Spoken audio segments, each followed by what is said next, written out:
Esse é o terceiro domingo seguido em que nós escutamos o famoso Sermão da Planície, de Nosso Senhor, no Evangelho de São Lucas. Se estão bem lembrados, há 2 domingos nós escutávamos o início do Sermão da Planície com o discurso das bem-aventuranças segundo a fórmula do Evangelho de São Lucas. No domingo passado era a continuação imediata do domingo retrasado e nós escutávamos uma série de máximas, que nós poderíamos resumir naquele preceito de Nosso Senhor: sede misericordiosos como o vosso Pai Celeste é misericordioso. Ouvíamos falar sobre o amor aos inimigos, sobre o perdão, sobre a oração e assim por diante. Nesse domingo ainda continuamos escutando o Sermão da Planície e uma série também de máximas, de comentários de sabedoria, a respeito dos quais nós poderíamos tirar uma série de conclusões também para a nossa vida. É um pouco do nosso interesse para essa homilia. Comentar 3 versículos do Evangelho que nós acabamos de ouvir. Primeiro, por que vês tu o cisco do olho do teu irmão e não percebes a trave que há no teu próprio olho? Dizer, antes e principalmente, cada um de nós tem a tarefa pessoal e intransferível de cuidar, de procurar a própria conversão, sem a qual absolutamente ninguém vai ver a Deus. Dizer, antes de tudo, zelar e cuidar dessa verdade que nós deveríamos enxergar assim, de forma bastante nítida no espelho da nossa própria consciência, que é a verdade sobre as nossas más inclinações, o nosso combate a travar, a nossa necessidade de conversão. Portanto, o combate não da reforma da nossa vida para o seguimento de Jesus ao longo de toda a nossa trajetória, que é combate contra os nossos defeitos, os nossos pecados, enfim.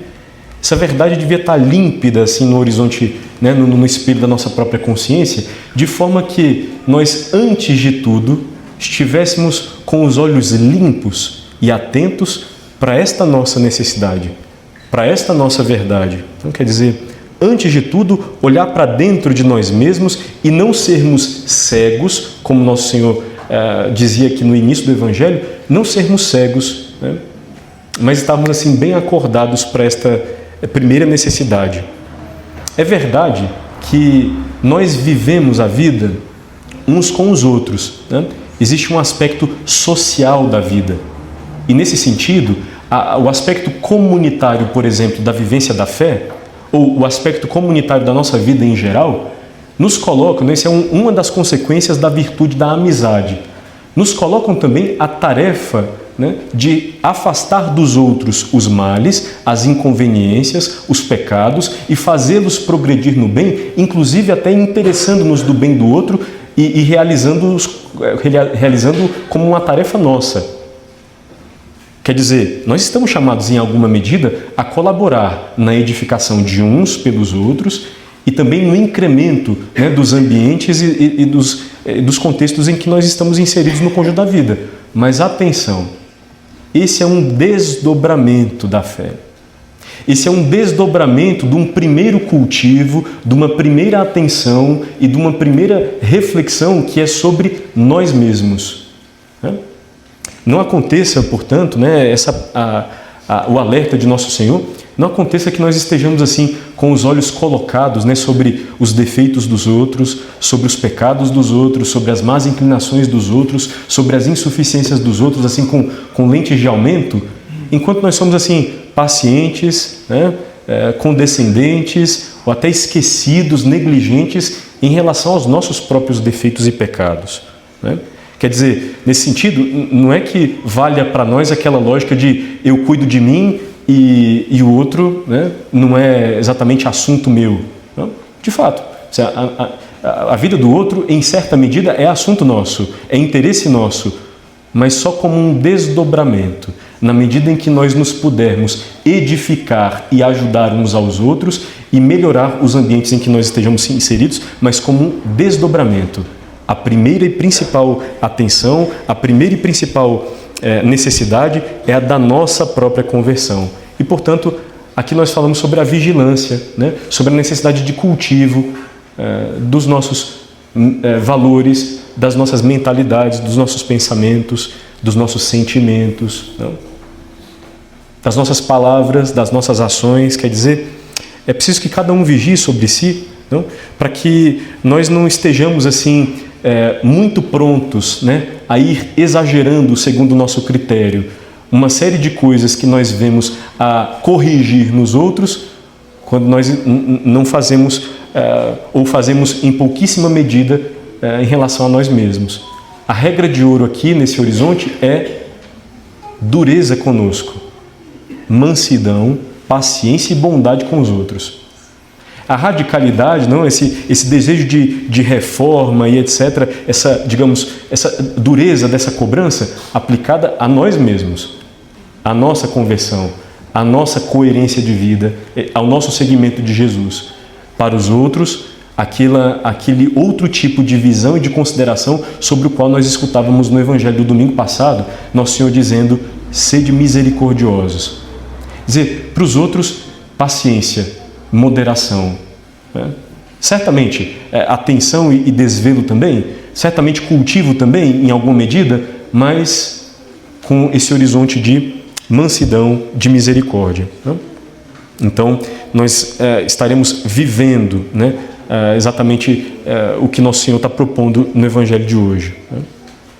Depois, toda árvore, é o segundo ponto, né, o segundo versículo que nós vamos comentar, toda árvore é reconhecida pelos seus frutos. Atenção, hein? Porque o termômetro, né, moral, para nós distinguirmos a qualidade da nossa vida, quer dizer, a qualidade de quem nós somos como pessoas e como filhos de Deus, como cristãos, o termômetro não são os nossos sentimentos, né? O termômetro não é as nossas boas intenções, não são as nossas boas intenções. Dizer, o termômetro não são as ideias, né? Ou os sentimentos que vão pairando assim dentro da nossa atmosfera interior, sem, no entanto, estarem aplicados, vividos. O termômetro são as obras. Né? Obras é que são amor, dizia um santo. Né? As boas palavras não. Né? Quer dizer, são as obras, são os frutos da vida que dão testemunho de como é que nós estamos utilizando a nossa liberdade, o nosso tempo e a possibilidade de fazer o bem ou não. É nelas que nós concretizamos amor a Deus e seguimento de Jesus ou negligência nesse sentido. Obras é que são amor nesse sentido. A carta de São Tiago diz, olha, a fé se mostra, não se traduz em obras, e sem as obras está morta. E São Paulo, na carta aos Gálatas, fala sobre a fé operando pela caridade, né? Ou seja, traduzida em obras de amor. Então, meus caros, cada um se examine, não para pensar o termômetro para distinguir, para que eu saiba exatamente a qualidade do ser humano que eu sou e do cristão que eu sou. Não são os bons sentimentos que eu trago dentro de mim, não são as boas intenções que eu trago dentro de mim, se eu as tiver. São as obras. O que é que eu estou fazendo? E nesse sentido, queria comentar o valor das pequenas obras. Porque o São Francisco de Sales dizia o seguinte, olha, se tu procurares grandes oportunidades para servir a Deus, elas aparecerão muito raramente. Né? Quer dizer, grandes oportunidades para exercitar-te no bem, elas aparecerão raramente. Ao contrário, se tu procurares as pequenas oportunidades, bom, elas acontecerão a todo o tempo. Pensar isso. Talvez pela repercussão, né, pela frequência das coisas que acontecem no nosso dia a dia, nós talvez passemos por cima dessas coisas, considerando-as assim uma certa banalidade, né, coisas sem importância. Não, isso eu faço todo dia, ou eu estou todo dia nesse ambiente, eu trato com essa pessoa todo dia e assim por diante. Né, quase como vulgarizando, ou banalizando, tornando um pouco assim sem importância as coisas que nós fazemos todos os dias. Eu queria inverter um pouco a reflexão, né, para que nós pensássemos que justamente as coisas nas quais nos aplicamos todos os dias são as mais importantes da vida. É com isso que eu estou gastando o tempo, exercitando minha liberdade É nisso que eu estou, digamos assim, exercitando e aplicando virtude e seguimento de Jesus, ou, e portanto, crescendo em coerência, em conversão, em santidade, ou o inverso disto. Dizer, são os pensamentos que me ocorrem todos os dias, são os projetos que voltam à minha cabeça frequentemente, são os sentimentos, os desejos, não, que eu consinto e que eu nutro, vou ruminando todos os dias, são as palavras e o modo de me relacionar com os outros que eu estabeleço todos os dias, na verdade são, portanto, o conjunto das obras que eu realizo todos os dias, são essas que são efetivamente importantes. Né? E então pensar, olha, na verdade o que eu faço todos os dias é de suma importância, né? É aí que eu estou me exercitando mais frequentemente, no seguimento de Jesus, numa vida virtuosa ou no oposto disto. Né? O valor das pequenas obras. Atenção, né? Não negligenciemos. Atenção com as coisas que nós fazemos todos os dias. São elas as mais importantes. Né? E terceiro, a boca fala do que o coração está cheio. Nosso Senhor. Talvez nós repitamos, né, esse versículo até sem saber, não, que ele vai nos evangelhos. Mas pensem sobre isto. Não? A palavra, né, é uma realidade genuinamente humana. É uma possibilidade genuinamente humana. Nenhum outro animal se comunica assim. Né? É uma sofisticação de linguagem que nos dá a possibilidade, a capacidade de expressar o nosso interior.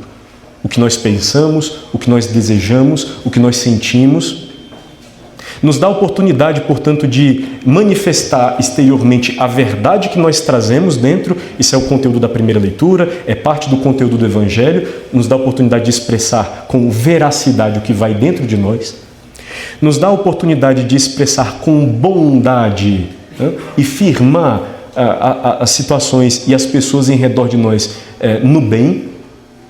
Quanto bem pode trazer uma palavra que foi refletida, que foi ponderada e aplicada, não? Numa hora oportuna. A palavra é capaz de abrir uma pessoa, de estimulá-la para o bem, de encorajá-la a uma mudança, a uma guinada de vida. A palavra é capaz de perdoar, né? De acolher, de abençoar, de interceder, de nos fazer referir-nos a Deus. Essa é a dignidade da nossa linguagem, não? Da nossa capacidade de expressão e de relação, que é a palavra humana. Não? Nós exercitamos veracidade, bondade e frutuosidade. Quanto bem, né, nós podemos fazer justamente por meio dessa capacidade que nos foi dada. Mas atenção, né? Porque justamente esta grande capacidade vem acompanhada então desse dever, dessa responsabilidade ética. Veracidade, bondade, frutuosidade. É possível, né, que esse grande dom e essa grande capacidade se pervertam, né, num outro horizonte em que nós pervertamos a veracidade pela falsidade, são as mentiras, são os enganos e assim por diante, né? Enfim. Nós pervertamos a bondade pela malícia, né? Deixando de fazer o bem aos outros, deixando de encorajá-los e nesse sentido, portanto, amargurando-os, aprisionando-os. E pode ser que nós deixemos de fazer, de ter a nossa palavra assim, frutuosa, né? com bons frutos, para tê-la assim, eivada, não? De maus frutos. São os pecados da língua, né? Nós poderíamos comentar aqui rapidamente, talvez os mais comuns: murmuração, blasfêmia, né? Que é o insulto a Deus e as coisas que se referem a Deus, não? Aos santos, etc. É o conteúdo do segundo mandamento. Mas, por exemplo, é o escândalo, né? É o mau exemplo que se traduz em palavras e em obras, que pode ser uma pedra de tropeço no caminho da salvação de outra pessoa. É um pecado contra o quinto mandamento, fora todo o dever ético do oitavo mandamento, que é não levantar falso testemunho, quer dizer, não mentir, que nos coloca no horizonte da veracidade da nossa linguagem, né? Então, murmuração, blasfêmia, xingamentos, mentiras, são os pecados assim da língua, né, mais comuns. Atenção, porque Nosso Senhor diz, olha, a boca fala do que o coração vai cheio. E se no conjunto, né, do nosso exame de consciência, essas coisas vão aparecendo, adivinhem só qual é o testemunho que elas estão dando sobre o nosso interior. Quer dizer, se os frutos são esses, não? De falsidade, ou de malícia, ou de cooperar no sentido do mal do outro, né? Vejam só qual é o testemunho que vão dando sobre o nosso interior, né?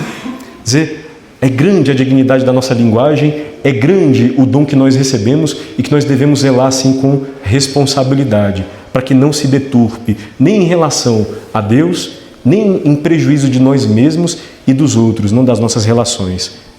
Diz São Paulo, nenhuma palavra perniciosa deve sair dos vossos lábios, mas sim alguma palavra boa, capaz de edificar, quer dizer, capaz de trazer graça aos que a escutam.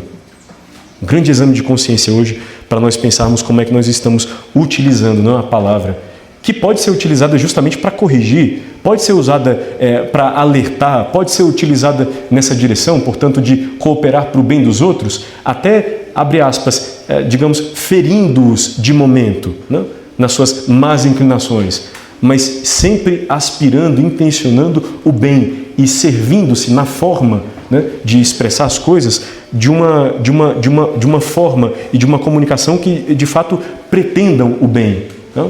E que não só traduzam o nosso mau espírito, o nosso mau gênio, né? E assim tinha um santo que dizia, olha, eu preciso falar, comentando uma coisa, um pensamento como esse, né? Eu preciso falar, padre, são coisas do meu gênio. Coisas do teu gênio ou do teu mau gênio, né? Cabe pensar, né? São coisas do meu espírito, ou tudo bem, ou do teu mau espírito, né? Todo discípulo bem formado será como o mestre, é o que Nosso Senhor diz no Evangelho de hoje. E essa é a tarefa da nossa vida inteira, né?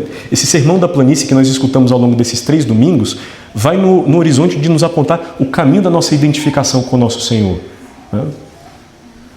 Abrir-nos à influência da sua graça, nós comentamos isso no final de semana retrasado, no final de semana passado.